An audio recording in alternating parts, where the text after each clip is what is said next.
la invitación para participar en este simposio de la Academia Nacional de Medicina. Particularmente agradezco al presidente de nuestra academia, el doctor José Jalabe Sherem, y en apertura a la charla les diré que el tema es muy ambicioso, el control terapéutico del fenómeno inflamatorio, de tal forma que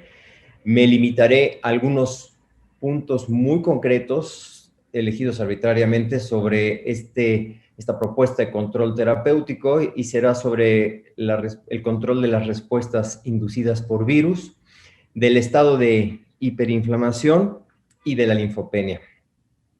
Como la pandemia previa con SARS-CoV nos dejó a conocer, existe desde el punto de vista de la respuesta celular en función de la producción de interferones, una respuesta temprana en la que si los interferones se producen así, entonces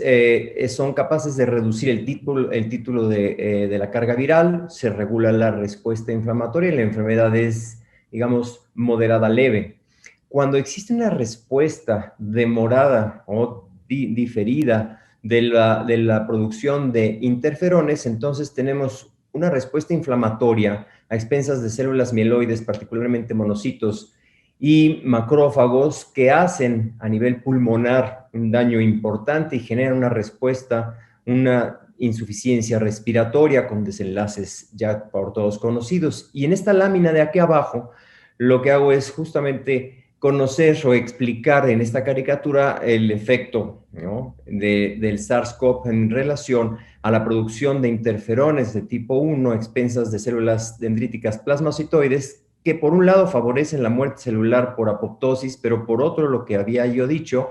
es la activación de monocitos macrófagos para que se induzca la transcripción genética de mediadores inflamatorios como TNF-alfa y L1 beta, y también que se aumente la expresión del receptor de MCP1 para que induzca mayor influjo de células. Y así ya, con esto en mente, recientemente, bueno, el año pasado se publicó a través de un análisis transcriptómico en células mieloides, particularmente en monocitos clásicos, que la forma grave de COVID se acompaña de una firma de interferones 1 y además un perfil inflamatorio a expensas de TNF-alfa y el 1 beta. La respuesta a interferones entonces contribuye a esta hiperinflamación que favorece o está a expensas de mediadores inflamatorios, como ya se hacía ver desde hace muchos años en el caso de SARS. Pero hay una respuesta diferenciada y estamos hablando del análisis transcriptómico en monocitos, pero cuando se analiza la capacidad de producción de mediadores inflamatorios en células dendríticas plasmacitoides en un análisis que se hizo en pacientes con COVID, con enfermedades, con la enfermedad crítica, con la enfermedad severa y la moderada, observamos que la estimulación de este tipo de células con ligandos de TLR3 o TLR8, TLR9, se observa que el porcentaje de producción de estos mediadores como interferón alfa y TNF-alfa se ve disminuido con respecto a sanos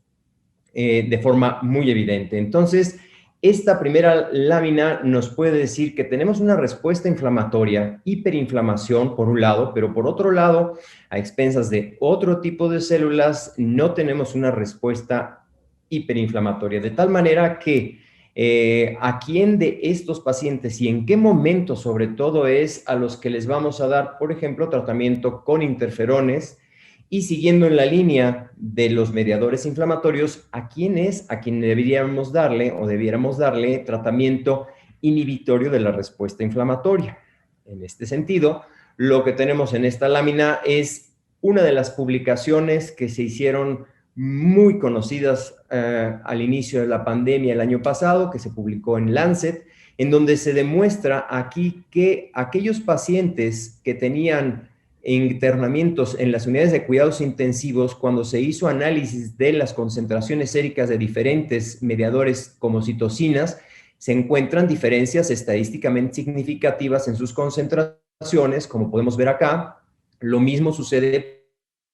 para quimiosinas.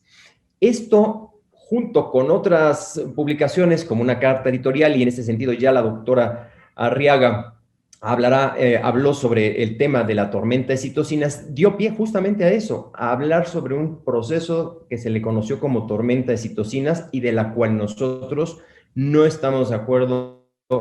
que se presenta. Y de ahí que también el año pasado se haya hecho una revisión muy interesante en la que se incluyeron 37 estudios en este metaanálisis en los que se analizaron las concentraciones séricas de diferentes mediadores inflamatorios y elegí arbitrariamente no, sino por todo lo que ha dado a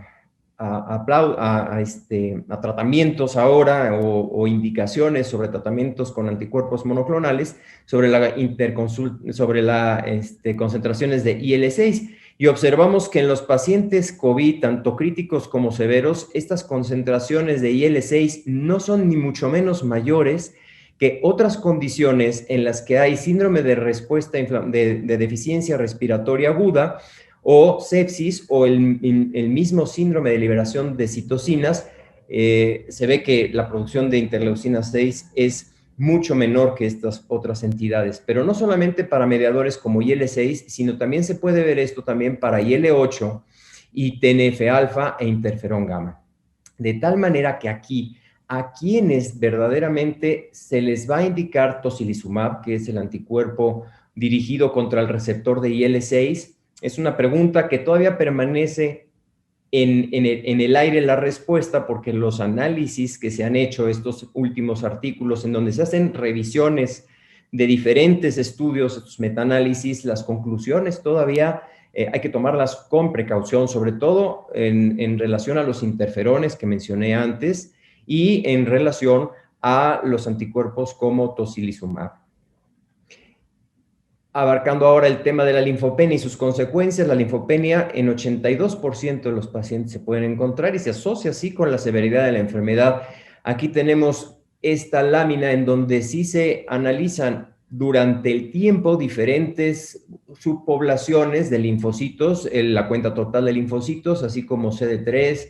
NKs, B, CD4 y CD8, y en todos observamos que hay disminución de la cantidad de linfocitos. Pero no solamente eso, sino que vemos que esta disminución, si es persistente en el tiempo, se relaciona con la mortalidad. Así vemos en CD4 y CD8 como la disminución en las concentraciones de estas células se asocian con desenlaces fatales. Cuando se analiza la producción de ciertas citocinas, en este caso como interferones o TNF-alfa, estimulando linfocitos y monocitos con sus diferentes ligandos, lo que podemos observar que en poblaciones de pacientes con COVID, el número de células productoras de interferón disminuye significativamente con respecto a los sanos, pero también hay tendencias que se ven con respecto a pacientes con sepsis y a condiciones críticas no infecciosas. Lo mismo sucede con TNF. De tal forma que encontramos una disminución del número celular y además una disminución de la producción de mediadores inflamatorios. Pero refrendando un poco que esta disminución de linfocitos CD8, CD4 en los pacientes muy graves, que se asocian con mal pronóstico, como ya habíamos dicho, cuando los pacientes tienden a mejorar la producción, aparentemente, este es en otro estudio, la producción de estos mediadores inflamatorios que inicialmente estaban elevadas, disminuyen, como vemos con estas 4 citocinas. Y así, cuando el paciente va mejorando, en los que sobreviven, la cuenta total de linfocitos, CD4 y CD8, empiezan a aumentar. Esto está también en relación a las concentraciones, con relación al número de células. A mayor celularidad, conforme se observan las mediciones de IL-10, mayor celularidad, menores concentraciones de IL-10. Lo mismo sucede para 6 y para TNF-alfa. Me centraré en esta lámina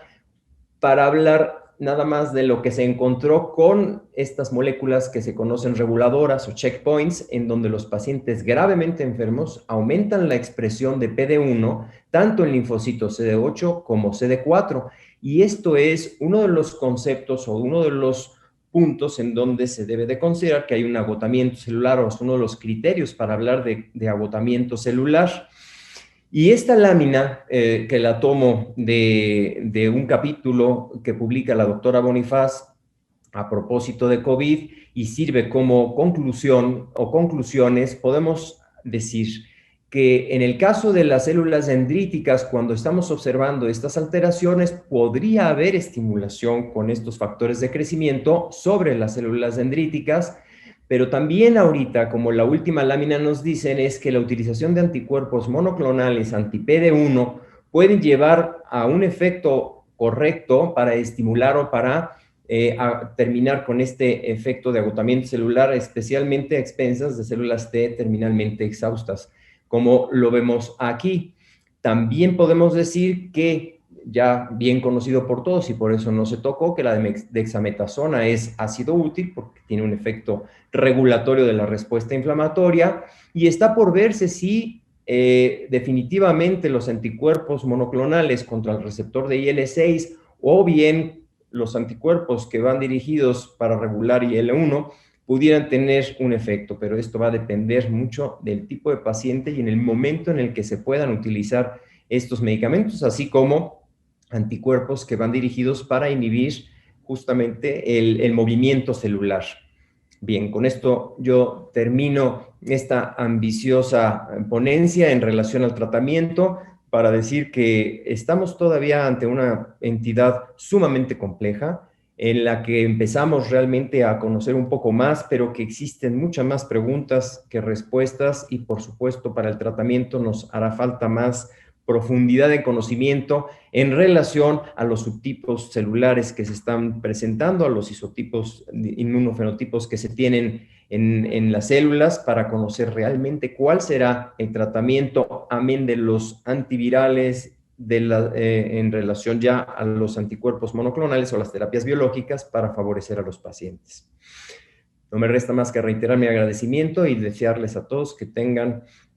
un buen día. Muchas gracias.